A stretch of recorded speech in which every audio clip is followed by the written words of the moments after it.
اور جب کوئی بھی سنسیئر انسان، وہ مرد ہو یا عورت ہو، کوئی بھی سنسیئر انسان ٹھیک سے رمضان گزارتا ہے تو اس کو دو نعمتیں ملتی ہیں۔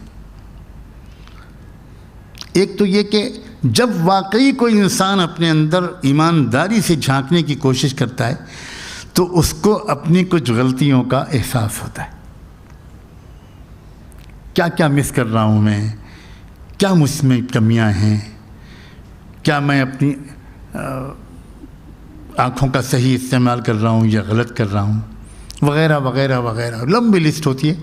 جو انسان دیانتداری کے ساتھ آنیسٹلی اپنے اندر جھانک کر دیکھ لیتا ہے، وہ اپنی غلطیوں کو خود پکڑ لیتا ہے کہ یہ کمیاں میرے اندر ہیں۔ اور انسان خود اپنے آپ کو جتنا پہچانتا ہے اتنا دنیا میں کوئی اس کو نہیں پہچانتا۔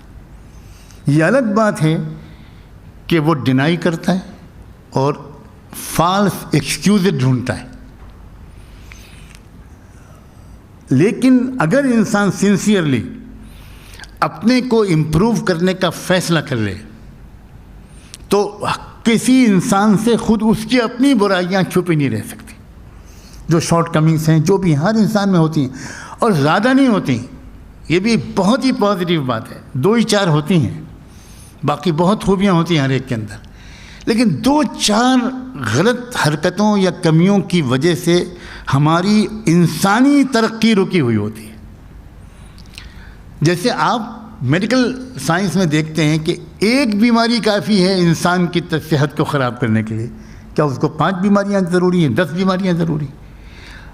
اسی طرح روحانی طور پر بھی انسان کو بینکرپٹ بنا دینے کے لیے اس کی ایک بیماری کافی ہے، ایک روحانی بیماری کافی ہے۔ تو اگر کوئی انسان اپنا صحیح جائزہ لے تو ایک فائدہ یہ ہوتا ہے کہ اس کو اپنی غلطیوں کا احساس ہوتا ہے، پھر وہ ریپینٹ کرتا ہے، معافی مانگتا ہے، توبہ کرتا ہے، اور اسی کے نتیجے میں پھر کیا ہوتا ہے، پھر رمضان اس کو مغفرت دے کر جاتا ہے۔ یہ مطلب اس کا کس کو مغفرت ملے گی؟ جو اپنی غلطیوں کو فائنڈ آؤٹ کر لے گا، آئیڈینٹیفائی کر لے گا، اور پھر ان غلطیوں پر معافی مانگے گا، شرمندہ ہوگا۔ لیکن وہ وہی تو کرے گا جو اپنے جھانک کر دیکھے گا، جو جائزہ لے گا۔ دوسرا ایک فائدہ یہ ہوتا ہے پچھلی غلطیوں کی معافی کے علاوہ کہ آئندہ زندگی میں ان غلطیوں سے وہ بچ جاتا ہے، اور اسی کا نام ہے تقویٰ۔ پچھلی غلطیاں معاف، آئندہ زندگی میں ان غلطیوں کو دہرانے سے حفاظت۔ تو جب رمضان سے نکلتا ہے ایک ایمان والا اور ایک ایمان والی، تو ایک نئی زندگی اس کی ہوتی ہے جس میں پچھلی غلطیاں معاف ہو چکی ہوتی ہیں، اس کا دل کی سلیٹ صاف ہو چکی ہوتی ہے، اس کا اکاؤنٹ کلیئر ہو چکے ہوتے ہیں، اور اب وہ نئی زندگی جو شروع کرتا ہے رمضان کے بعد تو دوبارہ ان غلطیوں کو نہیں دہراتا۔ وہ اس کے لیے بچنا آسان ہوتا ہے، کیئرفل زندگی ہوتی ہے اس کی، واچفل زندگی ہوتی ہے۔ وہ بہت نظر رکھتا ہے کہ میں پہلے وہ کرتا تھا، اب مجھے نہیں کرنا، میں اب رمضان کے بعد ایک نئی زندگی شروع کروں گا۔ تو یہ ایک انعام ہے میرے مالک کا، ہم سب کے مالک کا، کہ اس نے ایسے بہت سے موقع دیے ہیں۔ یہ روزانہ تہجد کا جو وقت ہوتا ہے وہ بھی ایک 24 گھنٹے میں ایسے ہی وقت ہے اپنے جائزے کا، اپنی دل سے دھبوں کو دھونے کا۔ اسی طرح ہفتے میں جمعہ کا دن، وہ بھی اسی مقصد سے دیا جاتا ہے۔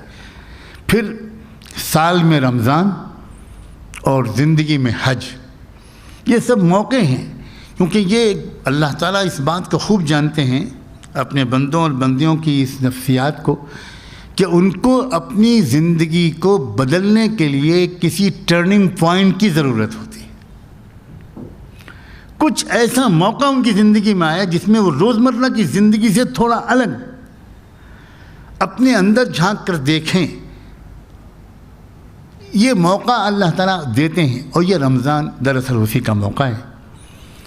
اور دنیا اس وقت اللہ ترس رہی ہے ایک اچھے انسان کو دیکھنے کے لیے، اچھے انسان کو دیکھنے کے لیے ترس رہی۔ یہ ساری مصیبتیں جو اس وقت آئی ہوئی ہیں وہ اسی لیے ہیں